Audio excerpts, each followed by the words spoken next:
एक अत्यंत चर्चित कहावत तो आपने बेशक ही सुना होगा, राम नाम जपना पराया माल अपना। बेशक ये लोकोक्ति चरितार्थ होती हुई भी नजर आ रही है। वर्तमान में यदि देखा जाए तो भारतीय सियासतदारों के अनुसार राम नाम जपना, जनता का वोट अपना, अब यही मूल मंत्र बन चुका है। ज्ञात है कि लोकसभा चुनाव 2024 से ठीक पहले देश की दो बड़ी पार्टियां बीजेपी और कांग्रेस अपनी अपनी तैयारियों में जुट गई हैं। एक तरफ कांग्रेस ने मणिपुर से भारत जोड़ो न्याय यात्रा शुरू की है, तो वहीं दूसरी तरफ बीजेपी राम मंदिर प्राण प्रतिष्ठा कार्यक्रम के जरिए इसे बड़ा चुनावी मुद्दा बनाकर जनता को अपने अपने पाले में खींचने को तैयार हैं। किंतु अफसोस तो बस इस बात का है कि इन सब के बीच आम लोगों की मूलभूत जरूरतों की चर्चा फिर से धूमिल होती हुई नजर आ रही है। अब शिक्षा, चिकित्सा, रोजगार, महंगाई और आवास जैसे मुद्दे तो बस सुनने और सुनाने में ही अच्छे लगते हैं। यदि आप इस पर चर्चा करना चाहते होंगे तो ये बेमानी होगी। जी हां, नमस्कार, मैं विश्वजीत कुमार और आप देख रहे हैं खबरों के खिलाड़ी।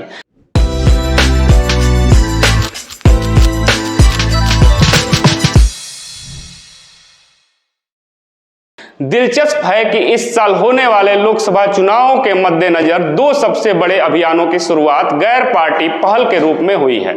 सत्ता पक्ष अर्थात भाजपा ने अयोध्या के राम मंदिर में प्राण प्रतिष्ठा समारोह को जितना भव्य और व्यापक रूप दे दिया है, इससे स्पष्ट है कि राम मंदिर प्राण प्रतिष्ठा राष्ट्रीय स्तर पर सबसे बड़ा चुनावी मुद्दा बनने को तैयार है।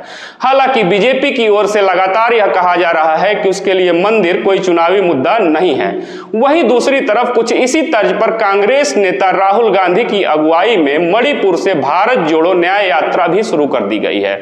निश्चित रूप से इसके पीछे चुनावी माहौल बदलने और अपने अनुकूल नैरेटिव सेट करने की मंशा काम कर रही है। लेकिन कांग्रेस के नेता भी बार बार दोहरा रहे हैं कि इस यात्रा का चुनाव से कोई लेना देना नहीं है। लेकिन सवाल तो बनता है कि लोकसभा चुनाव से ठीक पहले देश की दो बड़ी पार्टियां भाजपा और कांग्रेस अपने अपने इन कार्यक्रमों को सफल बनाने में कोई कोर कसर छोड़ती हुई नजर नहीं आ रही। इन कार्यक्रमों को जब चुनावी मुद्दा बनाना ही नहीं था तो ऐसे कार्यक्रमों की भला क्या जरूरत आन पड़ी, क्या आवश्यकता आन पड़ी? क्यों आनन फानन में लोकसभा चुनाव से ठीक पहले पूरी ताकत लगाई जा रही है दोनों पार्टियों के द्वारा? ऐसा सवाल इसलिए भी उठता है क्योंकि चुनावी हितों के साथ तालमेल बनाने की कोशिश के तहत इंडिया गठबंधन की विगत दिनों हुई बैठक के दौरान कांग्रेस ने सभी सहयोगी दलों को यात्रा में शामिल होने का आमंत्रण दिया। इससे पहले जब इस न्याय यात्रा की तारीखें घोषित की गई थी, तब समाजवादी पार्टी के सुप्रीमो अखिलेश यादव ने सार्वजनिक तौर पर यह कहा था कि यात्रा से पहले सीटों का बंटवारा हो जाना चाहिए। जाहिर है, स्पष्ट है कि इंडिया गठबंधन के सहयोगी दलों के मन में कहीं ना कहीं यह भाव दिखता हुआ नजर आ रहा है कि यात्रा के जरिए अगर देश का माहौल कांग्रेस या राहुल गांधी के पक्ष में बना तो उसका असर सीटों के लिए होने वाले सौदेबाजी पर पड़ सकता है। इंडिया गठबंधन में सीटों के बंटवारे का काम अभी तक पूरी तरह नहीं निपटा है। हालांकि बातचीत की प्रक्रिया सहज ढंग से आगे बढ़ने का पूरा संकेत तो देती हुई नजर आ रही हैं सभी पार्टियां। विवादित बयानों से बचने की भी कोशिश की जा रही है। फिर भी पश्चिम बंगाल जैसे राज्यों में उपजे मतभेद किसी से छुपे नहीं हैं। हालांकि गठबंधन की अगुवाई के सवाल पर मल्लिकार्जुन खड़गे को इंडिया गठबंधन का अध्यक्ष बनाकर विवाद को निपटाने की थोड़ी बहुत कोशिश की गई है, लेकिन इस पर भी विभिन्न दलों की असहजता किसी से छिपी हुई नहीं है और दूर नहीं है। इसका पता इस बात से आप लगा सकते हैं कि संयोजक पद की पेशकश नीतीश कुमार ने ठुकरा दी है, जबकि इससे पहले जेडीयू नेता नीतीश कुमार काफी समय से, यदि देखा जाए तो अलग अलग तरीकों से इस मांग पर जोर देते हुए नजर आ रहे थे। अब कांग्रेस नेता माने या न माने, भारत जोड़ो न्याय यात्रा की सफलता की सबसे बड़ी कसौटी विपक्ष के चुनावी प्रदर्शन को ही माना जाएगा। इस लिहाज से यदि बात करें तो न्याय यात्रा के साथ ही कांग्रेस को इंडिया गठबंधन के मोर्चे पर भी तेजी से आगे बढ़ना होगा।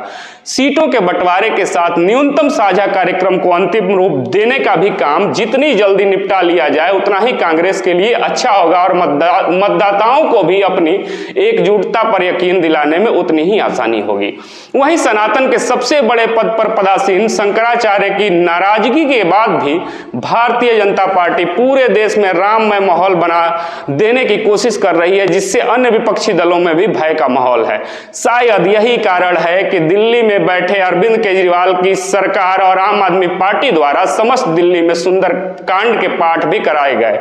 अब देखना दिलचस्प होगा कि लोकसभा चुनाव 2024 में भाजपा की नैया भगवान राम पार लगाते हैं या राहुल गांधी अपने भारत जोड़ो न्याय यात्रा से जनता को प्रसन्न करते हुए नजर आएंगे। क्या श्री राम बनाम भारत जोड़ो न्याय यात्रा ही चुनावी मुद्दा बनेंगे? आप क्या सोचते हैं लोकसभा चुनाव 2024 के संदर्भ में? अपने जवाब कमेंट बॉक्स में जरूर दीजिएगा। फिर मिलेंगे एक नए वीडियो में। उससे पहले निवेदन है, आप हमारे वीडियो को शेयर करने के साथ ही यदि चैनल पर नए हो तो वीडियो को फेसबुक पर देख रहे हैं तो हमारे पेज को फॉलो तथा यूट्यूब पर देख रहे हैं तो चैनल को सब्सक्राइब कर घंटी दबाना न भूलें। जय हिंद, जय भारत।